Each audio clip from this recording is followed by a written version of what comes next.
ഇന്ന് നമ്മൾ പുതിയൊരു തീരുമാനം എടുത്തിട്ടുള്ളത്. പുതിയൊരു തീരുമാനം, അത് എന്റെ മാത്രം തീരുമാനമല്ല. നമുക്ക് ഇങ്ങോട്ടേക്ക് കുറച്ച് ഉപദേശങ്ങളും ഇതും വന്നിട്ടുണ്ട്, കുറച്ച് സജഷൻസ് വന്നിട്ടുണ്ട്. കാരണം മമ്മു ഇങ്ങനെ വിദ്യാഭ്യാസം ഇല്ലാണ്ട് കുറെ കാലം മുന്നോട്ടേക്ക് പോയി കഴിഞ്ഞാൽ നാളെ he will end up in jail അല്ല.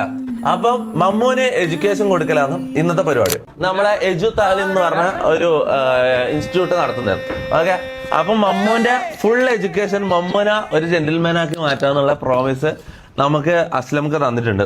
ഓക്കെ, അപ്പോ എഡ്യൂക്കേഷൻ ഇസ് ഇമ്പോർട്ടന്റ്. എഡ്യൂക്കേഷൻ വളരെ ഇമ്പോർട്ടന്റ് ആണ്. സിമ്പിൾ ആയിട്ട് പറയുകയാണെങ്കിൽ നമ്മളൊരു നല്ലൊരു രാജ്യങ്ങളിലേക്ക് വിസ അടിച്ച് കിട്ടണമെങ്കിൽ വരെ നമ്മുടെ ഫിനാൻഷ്യൽ അക്കൗണ്ട് ഫിനാൻസ് ഇത്ര നോക്കുന്നത് ഉപരി അവരെന്ത് ചെയ്യും, എഡ്യൂക്കേഷൻ അടക്കം നോക്കും. നമ്മൾ എത്ര സമ്പാദിച്ചു എന്നുള്ളതിനേക്കാൾ അപ്പുറമാണ് നമ്മൾ എന്ത് എഡ്യൂക്കേഷൻ നേടി എന്നുള്ളത്. ഫാമിലിക്ക് വേണ്ടി മാറ്റിവെച്ച കുറേ ചേട്ടന്മാരുണ്ടാവും. പഠിക്കണം എന്ന് ആഗ്രഹിച്ചിട്ട് നാളെ പെങ്ങളെ ഫീസ് അടയ്ക്കാൻ ആലോചിച്ചിട്ട് എന്റെ പഠിത്തം വേണ്ട തീരുമാനിച്ച കുറെ പേരുണ്ടാവും. അവർക്കൊരു പരിധി ഇല്ലാതെ പഠിക്കാനുള്ള ഓപ്പർച്യൂണിറ്റിയാണ്. അതുകൊണ്ട് തന്നെ ഡിസേവിങ് ആയിട്ടുള്ള ആളുകൾക്ക് എന്ത് ചെയ്യണം, എഡ്യൂക്കേഷൻ ഒരു ബിസിനസ് അല്ലാതെ തന്നെ എന്ത് ചെയ്യണം, കൊടുക്കാൻ പറ്റണം എന്നുള്ളതാണ്.